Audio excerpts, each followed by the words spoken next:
Now, the man we've known for decades as Prince Charles, as we now know, will be crowned King Charles this weekend. But what's Charles actually like? Look, I spent a month with him and Princess Diana in 1983, traipsing from one side of Australia to the next on one of the very famous royal tours. For months, growing concern over King Charles's health has fueled endless speculation, with every public appearance scrutinised for hidden clues. But few expected the latest developments to send such powerful shockwaves through the royal family.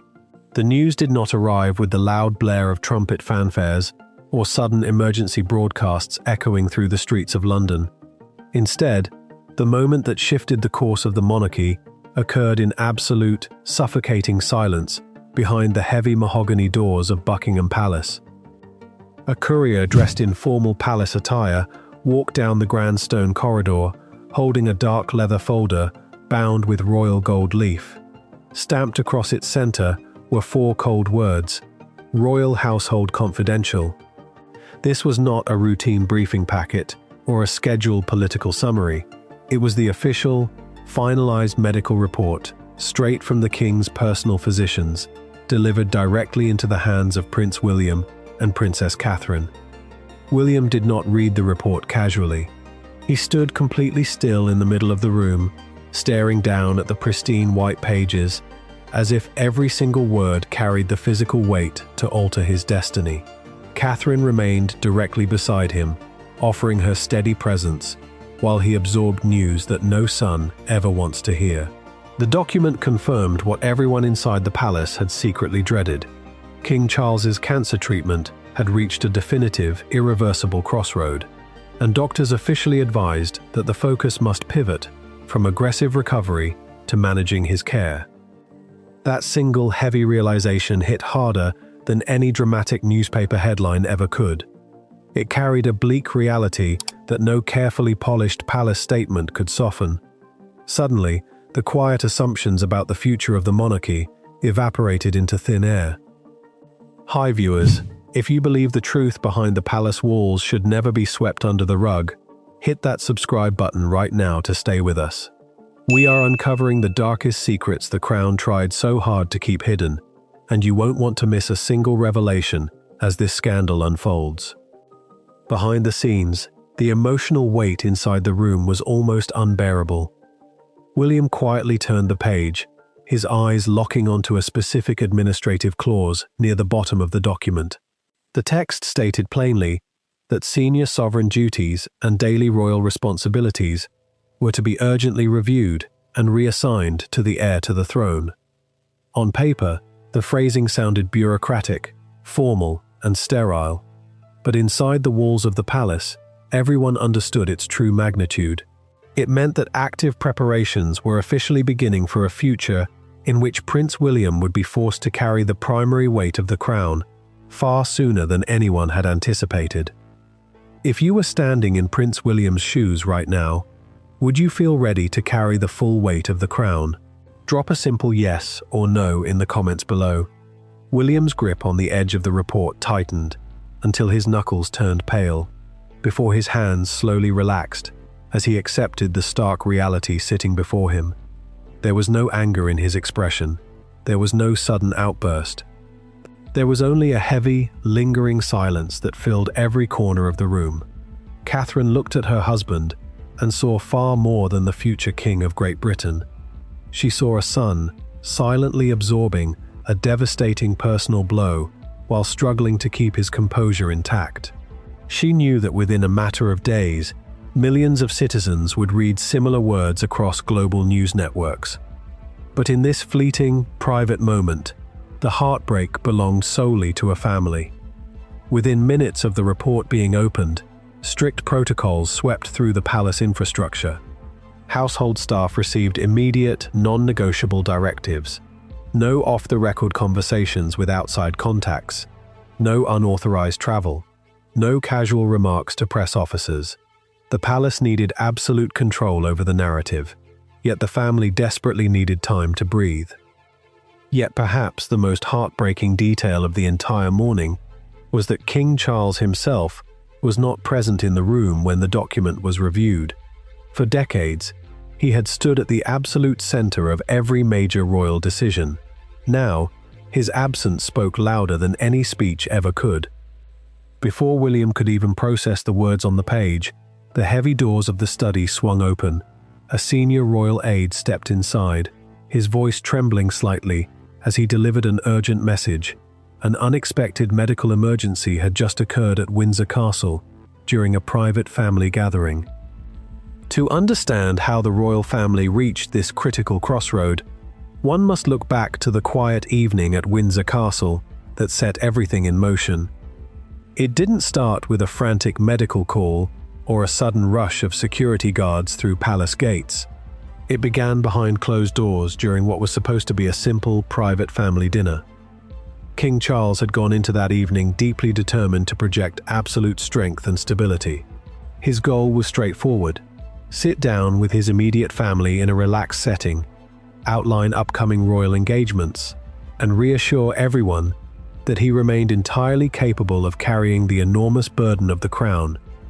Every planned tour, every public appearance, and every state function represented far more than mere duty to him. They were living proof that the king was still leading his nation. As dinner was served, the conversation flowed easily around the long mahogany table. Charles spoke warmly, detailing plans for the upcoming season with the characteristic enthusiasm he had shown for decades. But then, in a single terrifying heartbeat, the atmosphere in the room completely shattered. Charles reached for his crystal glass resting on the white table linen. Before his fingers could grasp it, he froze completely. The sentence he was speaking faded away into nothingness. He slowly lifted his eyes toward Prince William, his expression changing from confident monarch to a man in sudden, visible distress. Without a single word spoken aloud, a cold wave of dread washed over everyone present. William noticed the shift instantly. Long before anyone else dared to acknowledge the danger, the prince saw the vitality drain from his father's face. Across the table, Catherine watched as Charles gripped the sharp edge of the table with his fingers, trying with sheer willpower to steady his trembling frame. She didn't gasp or draw attention to the moment. She sat frozen, recognizing that this was not ordinary fatigue or simple overwork. The king's body was issuing a stark physical warning that could no longer be brushed aside. Charles forced himself to resume speaking, attempting to brush off the moment and maintain control over the room. But then came a second pause. It lasted only a few brief seconds, yet to those sitting in the room, time seemed to stand completely still. The silence spoke louder than any spoken confession ever could. That was the precise moment Prince William acted. He pushed back his chair, standing up quickly and stepping directly toward his father. In that single movement, the dynamic inside the royal house shifted permanently. William was no longer just a concerned son sitting at a dinner table. He had instinctively crossed an invisible threshold, stepping into the role of protector and leader. Catherine observed the transition in real time, realizing that William had moved from quiet anxiety into direct, inescapable responsibility. The dinner was halted immediately. No official explanation was given to the palace staff waiting outside, and no public statements were issued to the press corps. Instead, emergency medical specialists were quietly summoned to Windsor Castle under strict blackout protocols. From that hour forward, private discussions within the household were no longer focused on how to manage the king's schedule. The far more disturbing question had become just how much longer his condition could be kept hidden from the world. Late that night, after hours of exhaustive evaluations behind locked doors, the lead royal physician exited the king's private quarters. He held a single, sealed white envelope containing the preliminary findings. Walking past the Queen's private office without stopping, the doctor walked directly down the dimly lit hallway to hand the assessment straight to Prince William. As dawn broke over Buckingham Palace, the early morning light filtered into Queen Camilla's private apartments, bringing with it an atmosphere of intense friction. News of the late-night medical assessment had spread through the inner ring of the royal household, and Camilla quickly realized she had been entirely bypassed. The sealed health report had been delivered directly to Prince William, leaving her outside the immediate loop of decision-making. Camilla wasted little time before demanding a private audience in the garden drawing room. When William and Catherine entered, the tension in the space was palpable. She questioned why the Prince and Princess of Wales were taking such a dominant, public role in handling the fallout of the King's diagnosis. In her view, allowing details of Charles's declining strength to reach senior officials made the monarch appear far more fragile than necessary, threatening the stability of his reign. To Camilla, this wasn't merely a debate over administrative procedures. It was about standing, influence, and the protection of her husband's dignity. She argued that maintaining an absolute front of normalcy was the only way to safeguard the crown from public panic and media speculation. William stood his ground with calm, unyielding determination. He countered that attempting to hide an undeniable medical reality would ultimately shatter public trust, far more than transparency ever could. If the palace attempted to spin or conceal the king's true condition, the inevitable leak would destroy the institution's credibility. For William, protecting the monarchy meant confronting the truth head-on, no matter how difficult that truth was to face. As the disagreement intensified, Catherine stepped smoothly into the conversation, her voice acting as a steadying force. Rather than taking a sharp side, she redirected the focus to the man at the center of the storm. She gently pointed out that King Charles was not just a sovereign or a symbol of state. He was a husband, a father, and a human being, navigating a profound health struggle. The last thing he needed was to witness his family divide over how his personal trial should be managed. Then came the moment that silenced the room. King Charles himself entered the drawing room, looking visibly exhausted but carrying a quiet resolve. He revealed that he had personally authorized the direct line of communication to William and Catherine. He trusted them implicitly to safeguard both the truth and the ultimate future of the house. Before Camilla could protest further, William turned to the palace communications team waiting outside. He instructed them to prepare for an unprecedented step. He and Catherine would break traditional palace silence and address the public directly regarding the health update. The morning air outside Kensington Palace was crisp and unforgiving, as dozens of camera crews and international reporters lined the stone perimeter. For days, global media outlets had speculated endlessly about the cold silence emanating from official royal channels. The atmosphere was thick with tension, every lens trained on the iron gates waiting for any sign of movement. Then, breaking centuries of rigid protocol, Prince William and Princess Catherine stepped into the morning light. There were no official press secretaries pacing ahead of them, no drafted statements on gilded cardstock, and no polished podiums. They walked side by side, directly toward the microphones, their expressions carrying a quiet, solemn intensity that immediately silenced the crowd. William raised his hand slightly, and the frantic shouting of reporters ceased instantly. He stood tall, his jaw set firm, locking eyes directly with the cameras. "I will speak briefly today," William began, his voice cutting through the stillness, "but I will speak with absolute clarity. My father's dignity and the truth owed to this nation will not be hidden behind palace walls." The statement sent shockwaves through the assembled press corps. Catherine stood steadfast at his side, her poise providing a pillar of strength as William addressed the reality of King Charles's health update directly. He confirmed the medical diagnosis without sugarcoating the severity, assuring the public that while the journey ahead would be challenging, the stability of the crown remained absolute. Within minutes of his brief address, global news networks broke away from regular programming to broadcast the footage across every continent. Bypassing the traditional palace public relations machine had proven to be a masterstroke. The public's response was overwhelmingly supportive, shifting trust directly toward the young couple who had chosen honesty over institutional deflection. Yet, behind the scenes, the shockwaves of William's public defiance were just beginning to settle. Inside Buckingham Palace, leaked reports began circulating that King Charles had secretly begun transferring major state duties and official calendars to William over 3 months prior. The public address wasn't a sudden takeover.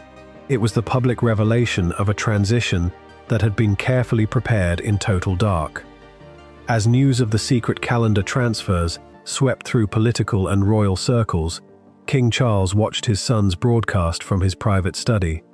Seeing the overwhelming public reaction and realizing that silence was no longer an option, the king made a dramatic decision that stunned his inner council. He ordered the broadcast team to prepare the throne room so he could address the realm himself. The cameras were set, and the gold leaf detailing of the throne room gleamed softly under the production lights. King Charles stood near the center of the vast chamber, refusing the chair his aides had prepared for him.